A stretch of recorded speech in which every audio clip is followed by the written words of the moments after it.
December 1944, the Ardennes. A King Tiger commander, 29 years old, scans the snow through morning fog.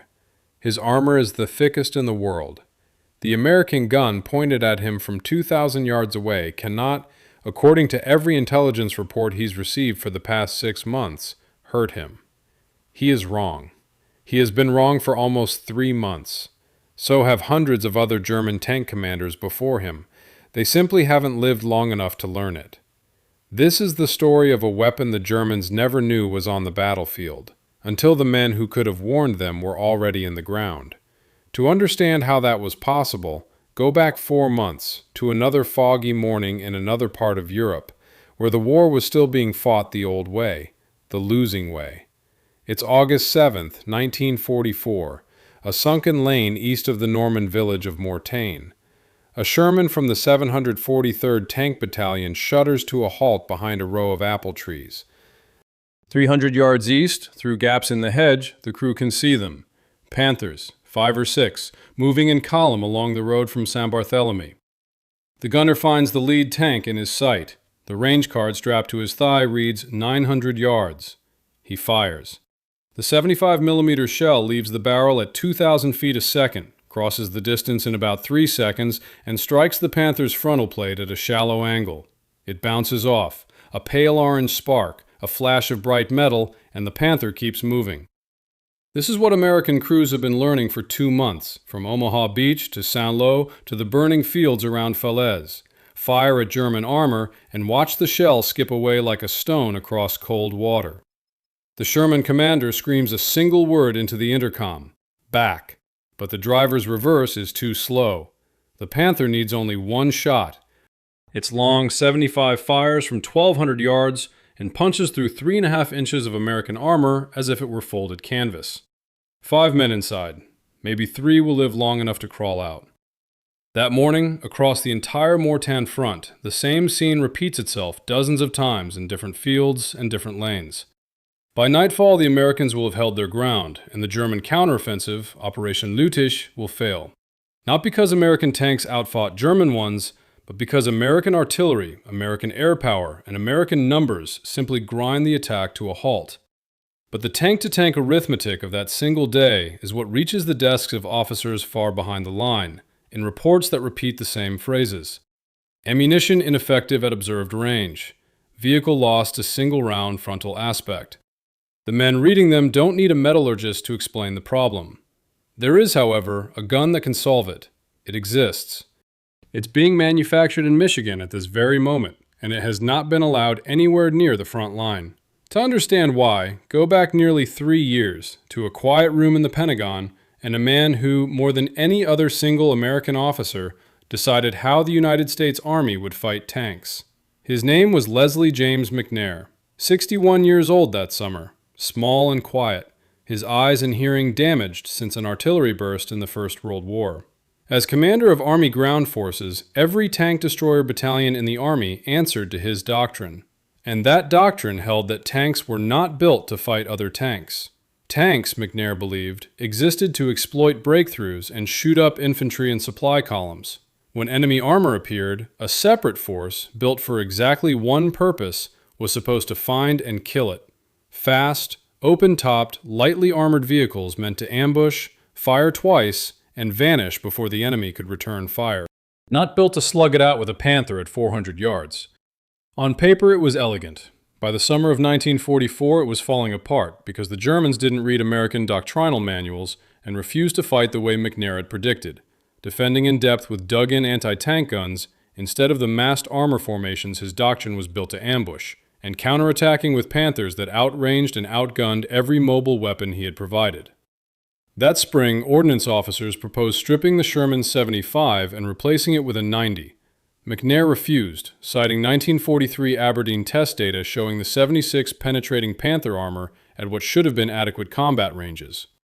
What those tests hadn't shown, and what nobody discovered until Panthers actually appeared in France, was that German armor plate was face-hardened in a way that caused American shells to shatter on impact rather than punch through. The Aberdeen data had been collected against plates that simply didn't behave the way real Panther armor behaved in combat. The data was wrong. The doctrine built on top of it was wrong. On a hot July afternoon in 1944, McNair still didn't know that. He flew to Normandy on July 25th to watch Operation Cobra, the breakout he had helped design, executed at full scale. Cobra opened with a bombing raid by the 8th Air Force, more than 1,500 heavy bombers over a narrow strip of German front line near the village of La Chapelle. Some aircraft released early. A B-24 dropped its bombs roughly 900 meters short. Several others followed the same error. The bombs fell among American positions of the 30th and 9th Infantry Divisions, and into the observation area where McNair had taken cover in a slit trench. A bomb landed beside it. The crater American engineers found afterward was more than 3 meters deep. McNair was identified only by the 3 silver stars on his collar and his West Point class ring. He remains the highest-ranking American officer killed in combat in the Second World War, and he was killed by his own Air Force. His death didn't create the M36. That program belonged to the Tank Destroyer Command under Major General Andrew Davis Bruce, a Texan and a First World War veteran who had spent much of the interwar Army pushing the tank destroyer concept against considerable institutional skepticism of his own, and who had already gotten the first M36 rolling off the assembly line that April, months before McNair's death removed the wider resistance around it. What his death removed was the broader institutional resistance to upgunning American armor generally.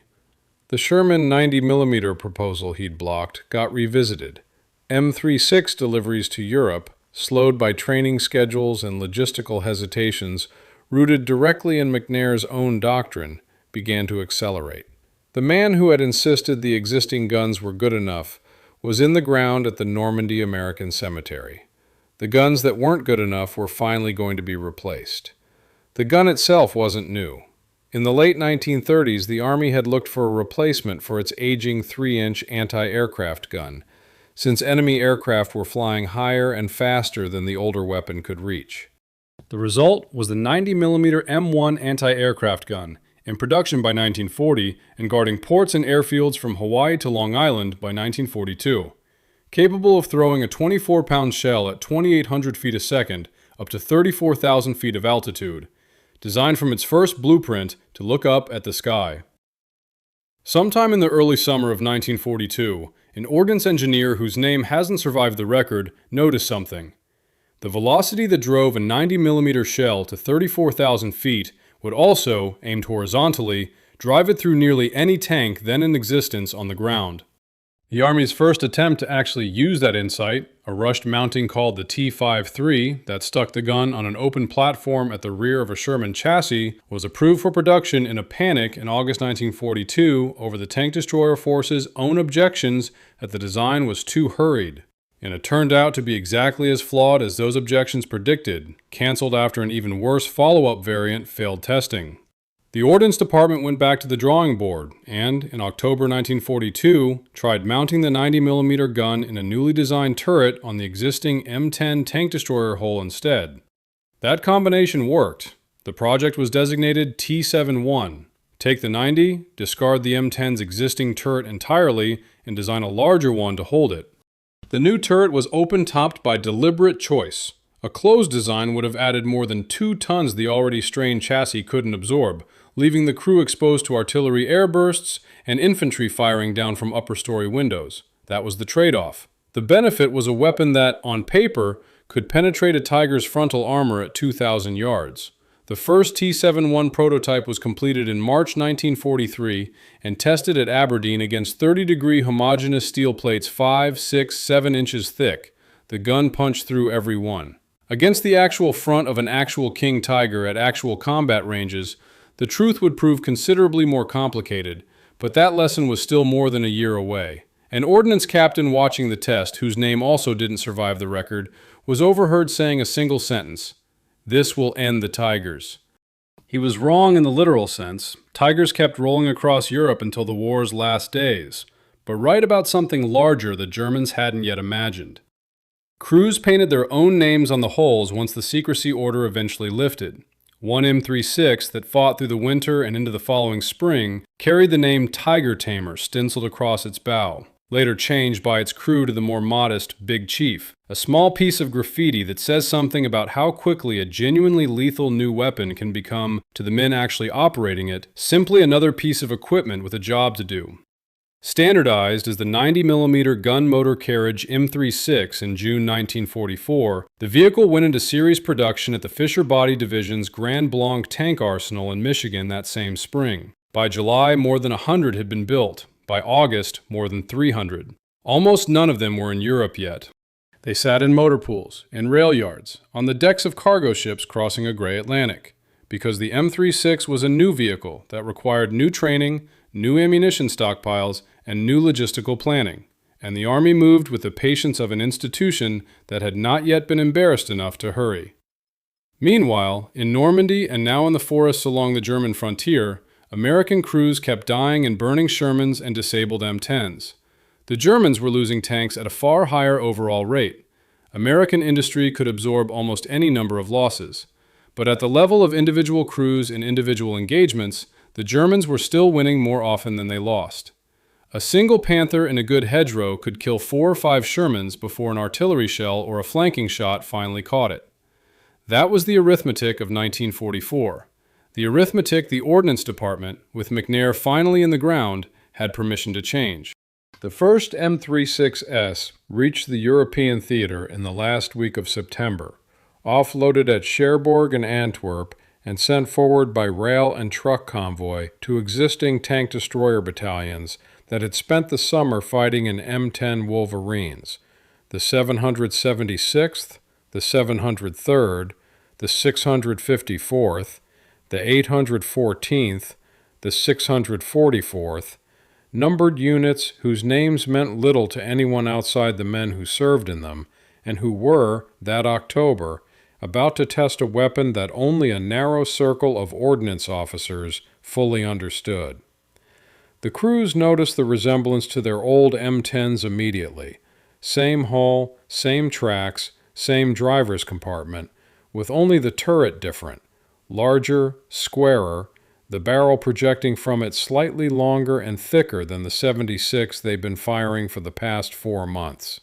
First Army Ordnance memoranda accompanying the deliveries in early October carried a consistent instruction: engage enemy heavy armor at maximum effective range, and do not let the Germans understand what they are facing.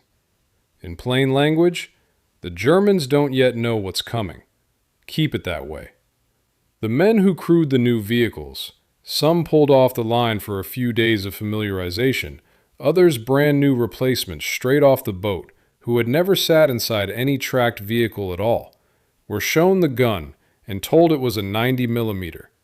Several of them laughed. For 4 months they had absorbed, the hard way, in burning hedgerows from Caen to Aachen, the lesson that their guns could not kill what was hunting them. The idea that the Army had quietly produced a weapon that changed the math sounded, on first hearing, like one more rumor in a war already full of them. Training was brief. A few rounds fired at salvaged German hulks dragged to the edge of a field, a handful of practiced traverses, a short briefing on the new ammunition, and then back to the line. The exact details of the M36's first kill in Western Europe are lost. The battalion records involved are incomplete, and many participants didn't survive long enough after the war to be interviewed in depth. But sometime in the 3rd or 4th week of October, somewhere in the rolling farmland east of the German border, an American tank destroyer platoon watched a column of Panthers and assault guns advance through open ground in support of a local counterattack. Concealed behind a low stone wall a Belgian farmer had built 2 centuries earlier, the platoon found the lead Panther at a little over 1,000 yards as the column crossed its front. Close enough that the 90 could reach the thinner side plate rather than the glacis, but still nearly double the range at which any other American vehicle in the inventory could have done anything at all. The platoon leader hesitated. 4 months of combat instinct told him to wait until the Germans closed to under 500 yards before revealing his position for a shot that might not even penetrate. He looked at the new gun instead and gave the order. The shell crossed the distance in under 2 seconds and struck the Panther low on the hull side, just behind the turret ring.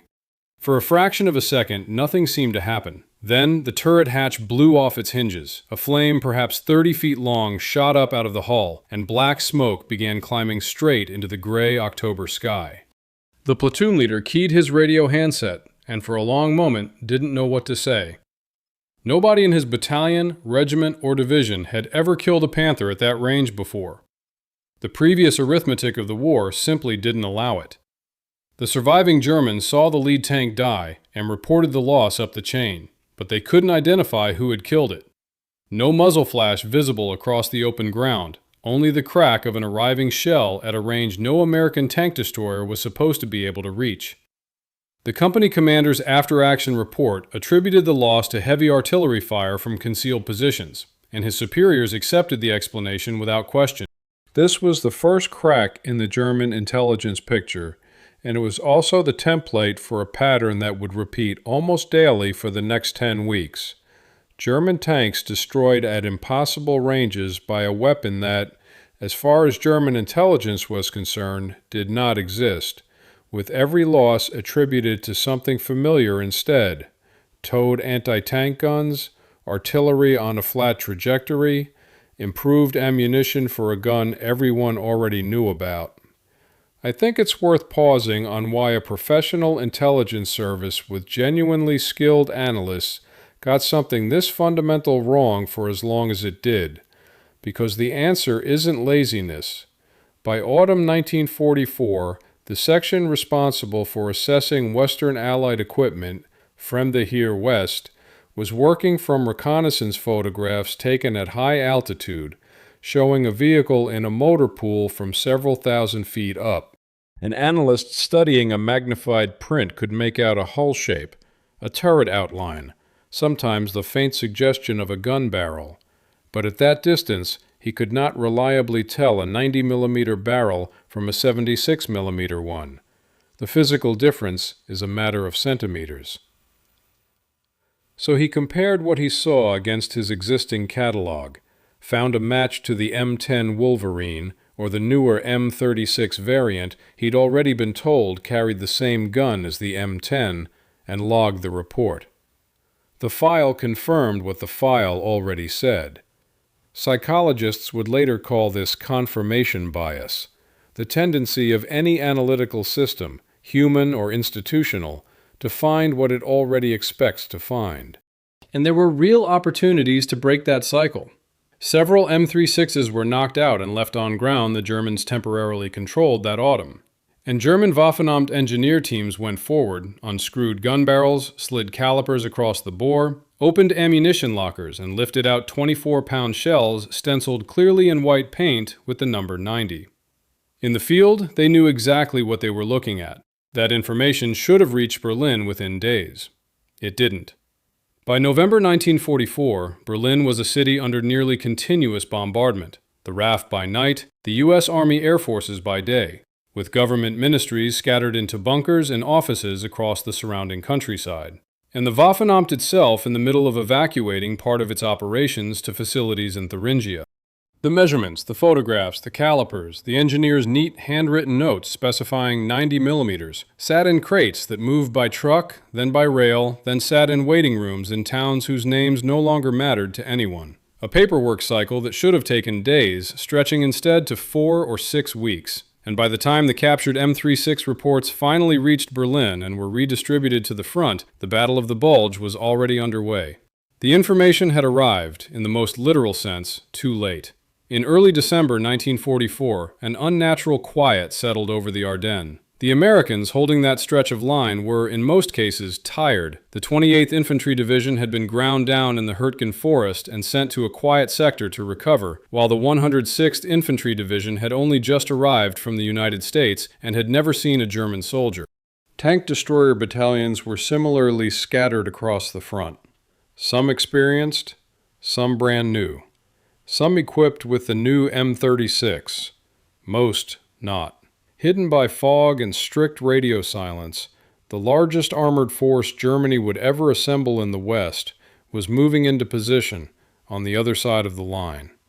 3 armies, 25 divisions, more than 400,000 men, nearly 700 tanks and assault guns, including, among the 2 units carrying the heaviest end of the breakthrough, King Tigers of heavy SS tank battalions 501 and 506, 68 tons each, frontal armor 150 millimeters thick, sloped at 50 degrees, long 88 millimeter guns capable of killing any Allied vehicle at any range from which that vehicle could fire back. Their crews believed with reason that they were driving the most formidable tanks on Earth. They also believed, on the basis of every intelligence briefing they'd received in the previous 6 months, that American mobile anti-tank weapons capped out at 76 millimeters. At 5:30 on the morning of December 16th, 2,000 German guns opened fire along an 85-mile front. 90 minutes later, the tanks began to roll. Saint-Vith sits at a crossroads in the eastern Belgian Ardennes, 5 roads meeting in one small town. And in the kind of war Germany was trying to fight, a war of speed and breakthrough, those 5 roads were everything. Without Saint-Vith, the German timetable came apart. With it, the 6th Panzer Army could pour west toward the Meuse in a torrent the thin American defenses couldn't hope to contain. By the morning of December 17th, German armor was driving hard for the town, defended by a patchwork of the newly arrived 7th Armored Division, survivors filtering back from the shattered 106th Infantry, engineers, military police, and broken artillery crews. Anyone with a rifle put into the line. Attached to the 7th Armored was the 814th Tank Destroyer Battalion, a mix of M10's and the new M36's, whose crews, many of them holding their new gun for only 6 or 8 weeks, found themselves on the morning of the 18th looking through their sights at King Tigers advancing in column through the fog, with no air support and none coming for days, since the weather had grounded the 8th Air Force until the 23rd. They did it the only way that made sense on that ground, holed down behind hedgerows and stone walls and the burned-out shells of barns, letting the lead Tiger close to 1,500 yards or less before firing. A 90mm round at that range against a King Tiger's frontal armor didn't always penetrate, but it almost always made the German column stop, deploy, and hunt for the source of fire. And while it was stopping and deploying and hunting, the American crew was already backing out of position, repositioning 200 yards down the line, ready to fire again from a new direction. Saint-Vith held for 6 days. It should have held for 2. And the delay it imposed broke the German timetable. Not by itself, but alongside the fuel Germany ran out of, the American reinforcements pouring in from every direction, and the weather that finally cleared on the 23rd and brought American air power down on the German columns like a hammer. While Saint-Vith held in the south, a separate fight was unfolding to the north. SS Obersturmbannführer Joachim Peiper, 29, led the spearhead of the entire offensive west toward the Meuse.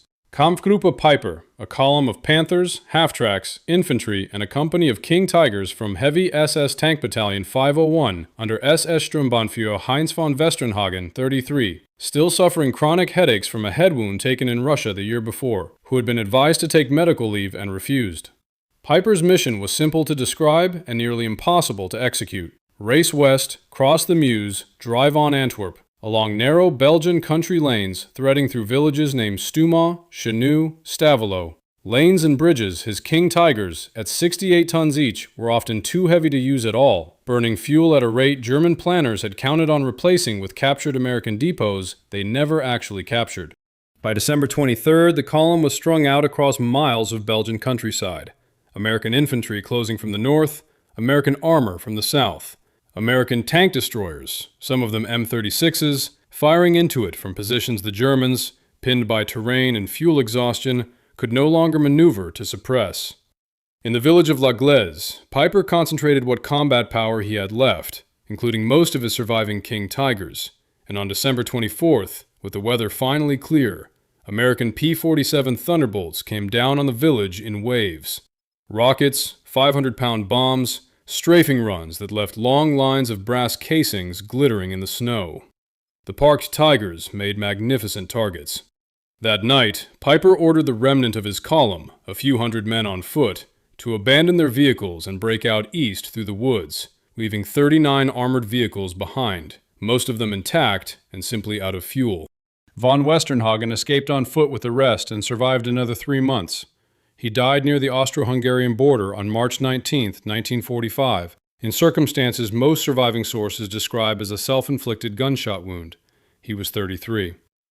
Almost simultaneously, further south, the town of Mannheim fell under attack from the 2nd SS Panzer Division Das Reich, pushing west toward Liège on the night of December 24th. The American defense there broke, but just beyond it, at the village of Grand-Mesnil, a small American force held. Among them were M36's of the 703rd Tank Destroyer Battalion, engaging the lead elements of the SS armor at ranges between 500 and 1,500 yards through the late hours of the 24th and the cold gray morning of the 25th. Hitting, pulling back, hitting again from new ground, losing some of their own to German fire and to Panzerschreck teams at close range, but killing Panthers and Panzer IVs in numbers German commanders found difficult to comprehend. A German after-action report written within hours of the engagement blamed unusually high penetration on possible British tungsten core ammunition, a closely held technical secret Britain had fielded for its own 17-pounder gun since spring, and one German intelligence already had a file on, which made it a far easier conclusion to reach than the actual unlogged truth. German panzer crews in the offensive's final days were told to keep greater standoff distances and distrust American tank destroyers at every range. Good advice, for entirely the wrong reason. The gun killing them wasn't a 76 firing a magic round. It had been a 90 all along. By early January 1945, the German offensive had collapsed back on itself, fuel exhaustion finishing what American firepower had begun. Across the snow-covered Ardennes lay the wreckage of an army that would never again take the field at full strength. Tigers and Panthers abandoned where their engines had died or blown up by their own crews with the last grenades in their pouches. It was sometime in the first 2 weeks of January, in a bunker on the eastern side of the line, that a German intelligence officer finally read a report he should have read in October, the same measurements and photographs described earlier, 4 months late reaching him. It was unambiguous. The American M36 tank destroyer carried a 90mm gun, not a 76 firing tungsten. A bulletin went out from German 6th Panzer Army to its subordinate units in the first weeks of January, instructing that all American tank destroyers be presumed to carry 90mm guns and that frontal exposure to American mobile anti-tank fire be avoided beyond 2,000 meters. By the time it reached the front in the 2nd and 3rd weeks of January, the German Panzer Arm had already lost most of its remaining offensive power in the west. The information, tactically valuable to perhaps a few hundred surviving crews, was in every other sense 3 months too late. There is a particular kind of silence that settles over a man reading news he should have received a long time ago. Whoever first read that bulletin, his name isn't preserved, would have understood exactly what it represented. The after-action report of a 4-month institutional failure, the confession of a system that had photographed a new American vehicle and looked straight at it and seen the old one. There wasn't time in January 1945 for German officers to dwell on it. The Americans were already moving toward the Rhine. On the morning of March 7, 1945, a forward detachment of the 9th Armored Division reached the western bank near Remagen and found the Ludendorff Bridge still standing, German demolition charges having failed to fully detonate for reasons historians still argue over, and American infantry rushed it under fire before the next demolition attempt could be made. The 656th Tank Destroyer Battalion, with its M36's, was among the first armored units across. The bridge groaned and shifted under each set of tracks, and did in fact collapse 10 days later, killing 28 American engineers, but by then pontoon and treadway bridges had already made the collapse irrelevant. The Rhine had been jumped. By March 1945, the M36 was, in every sense, simply a weapon. No longer secret, no longer hidden. Its 5.5 months of anonymity finally over. 2 things need saying before this story ends, because they change the meaning of everything that came before it. The first is about the gun itself. When post-war ordnance officers compiled the Aberdeen technical data against the actual after-action reports from Europe, a clearer and considerably less cinematic picture emerged. The standard M77 armor-piercing round, fired from the 90mm M3 gun, could penetrate roughly 120 millimeters of 30-degree sloped armor at 500 yards, about 108 at 1,000 yards, about 91 at 2,000, and dropped into the low 70s at 3,000. Set those numbers against a King Tiger's glacis, 150 millimeters thick, sloped at 50 degrees, with an effective thickness against a horizontal shot close to 230 millimeters, and a turret front around 180 millimeters, close to vertical. A standard M77 round, fired at 2,000 yards, could not penetrate any frontal aspect of a King Tiger. It couldn't do it at 3,000 yards either. At that range, it could barely scratch the turret's side. The newer tungsten core HVAP round was considerably more powerful and could defeat King Tiger frontal armor, but only under about 500 yards, at favorable angles, with a precisely placed shot. The popular image of the M36 calmly reaching across 3,000 yards of open ground and punching neat holes through Tiger turrets is, in plain terms, a myth.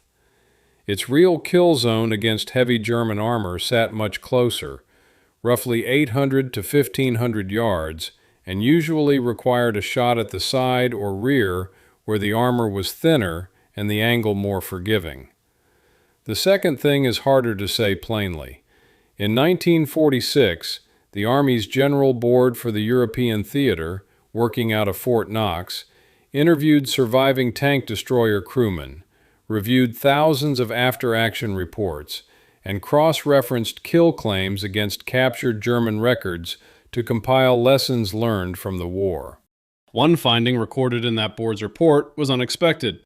Many crewmen who had used both the M18 Hellcat and the M36 Jackson, a nickname incidentally borrowed after the war from the Confederate General Stonewall Jackson and apparently never actually used by troops in the field during the fighting itself, preferred the M18. The Hellcat was faster, 55 miles an hour on a good road, against the M36's road speed of barely half that. It was smaller and harder to hit. Its 76mm gun was less powerful than the M36's 90, but adequate against the great majority of German targets at the ranges where most tank destroyer engagements actually happened.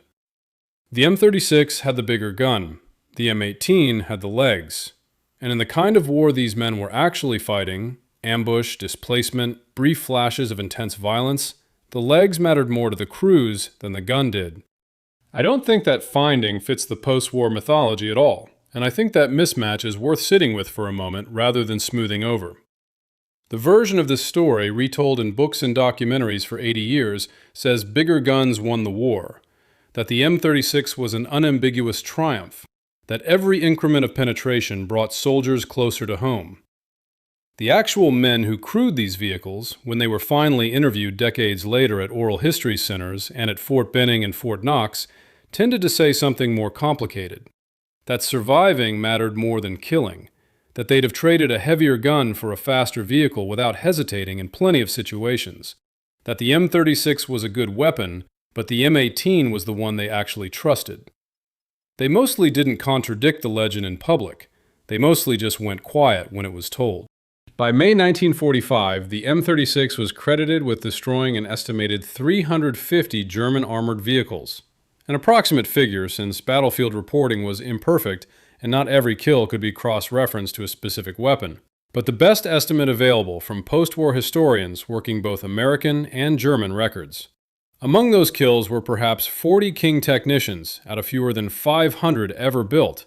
A small contribution in raw numbers next to what the Eastern Front destroyed, but disproportionate to the M36's own numbers in the West, since it killed at ranges nothing else in the American arsenal could reach, forced the German Panzer Arm to fight defensively when it would rather have attacked, and denied the King Tiger the psychological dominance it had been designed from the outset to project.